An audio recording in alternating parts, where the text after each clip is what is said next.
തിരുവനന്തപുരത്ത് 24-കാരിക്ക് കൂടി അമീബിക് മസ്തിഷ്കജ്വരം സ്ഥിരീകരിച്ചതോടെ കേരളത്തിൽ ഈ വർഷം മാത്രം അമീബിക് മസ്തിഷ്കജ്വരം സ്ഥിരീകരിച്ചവരുടെ എണ്ണം 16ആയി.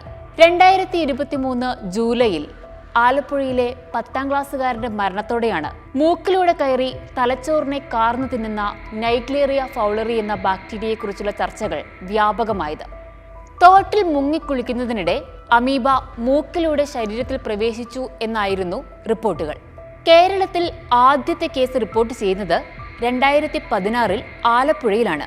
കഴിഞ്ഞ വർഷം വരെ ആകെ 6 കേസുകൾ മാത്രമേ സംസ്ഥാനത്ത് റിപ്പോർട്ട് ചെയ്തിട്ടുള്ളൂ. എന്നാൽ ഈ വർഷം മാത്രം അമീബിക് മസ്തിഷ്കജ്വരം ബാധിച്ചവരുടെ എണ്ണം 16 ആണെന്നാണ് കണക്ക്. ഇതിൽ 8 എണ്ണവും റിപ്പോർട്ട് ചെയ്തിരിക്കുന്നത് തിരുവനന്തപുരത്താണ്. 2 പേർ രോഗമുക്തി നേടിയെന്നത് ആശ്വാസം നൽകുമ്പോഴും ഈ വർഷം മാത്രം 3 കുരുന്നുകളുടെ ജീവനാണ് ബ്രെയിൻ ഈറ്റർ എന്ന രോഗാണു കവർന്നെടുത്തത്. തോട്ടിലും സ്വിമ്മിംഗ് പൂളിലുമൊക്കെ കുളിച്ചവർക്കാണ് രോഗബാധയുണ്ടായത് എന്നാണ് റിപ്പോർട്ട്. എന്താണ് ബ്രെയിൻ ഈറ്റിംഗ് അമീബ എന്നറിയപ്പെടുന്ന നൈഗ്ലേറിയ ഫൗളറി? ഇതെങ്ങനെയാണ് മനുഷ്യ ശരീരത്തിലേക്ക് പ്രവേശിക്കുന്നത്? വെള്ളത്തിൽ സ്വതന്ത്രമായി ജീവിക്കുന്ന അമീബിക് വിഭാഗത്തിലുള്ള രോഗാണുവാണിത്. ജലാശയങ്ങളിലും ചെളിയിലും ശുദ്ധീകരിക്കാത്ത നീന്തൽക്കുളത്തിലുമൊക്കെയാണ് ഈ രോഗാണു സാധാരണമായി കാണപ്പെടുന്നത്. ഇവയുടെ സാമീപ്യമുള്ള ജലാശയങ്ങളിൽ മുങ്ങിക്കുളിക്കുമ്പോൾ ഇവ മൂക്കിലൂടെയാണ് അകത്തേക്ക് പ്രവേശിക്കുക. ഇത് മൂക്കിലൂടെ കയറിയാൽ മാത്രമേ അപകടകാരിയാകൂ. വായിലൂടെ അമീബ അകത്ത് പ്രവേശിച്ചാൽ രോഗബാധയുണ്ടാവില്ല എന്നാണ് റിപ്പോർട്ട്.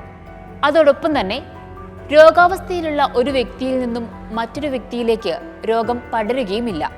മൂക്കിലൂടെ തലച്ചോറിലേക്ക് പ്രവേശിക്കുന്ന ബാക്ടീരിയ തലച്ചോറിലെ കോശങ്ങളെ നശിപ്പിക്കുന്നു. ഇത് മെനിഞ്ചോ എൻസെഫലൈറ്റിസ് അഥവാ മസ്തിഷ്ക ജ്വരത്തിന് കാരണമാകും. കഠിനമായ തലവേദന, പനി, ശ്വാസതടസ്സം, കഴുത്തുതിരിക്കാൻ പ്രയാസം, ഛർദിൽ, അപസ്മാരം തുടങ്ങിയവയാണ് രോഗബാധിതരിൽ കാണുന്ന പ്രധാന ലക്ഷണങ്ങൾ. നട്ടെല്ലിൽ നിന്നും സെറിബ്രോസ്പൈനൽ ഫ്ലൂയിഡ് കുത്തിയെടുത്ത് പരിശോധിച്ചാണ് രോഗബാധ സ്ഥിരീകരിക്കുക. ഇതുവരെ ഈ രോഗത്തിന് കൃത്യമായ മരുന്നുകൾ കണ്ടെത്തിയിട്ടില്ല.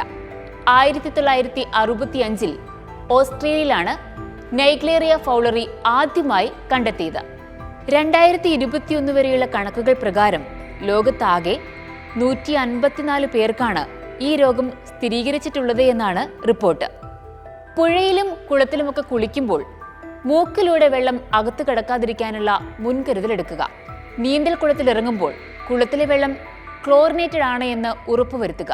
ഇക്കാര്യങ്ങൾ കുട്ടികളും ചെയ്യുന്നുണ്ട് എന്നുള്ള കാര്യത്തിൽ മുതിർന്നവർ ഉറപ്പുവരുത്താൻ ശ്രദ്ധിക്കുക.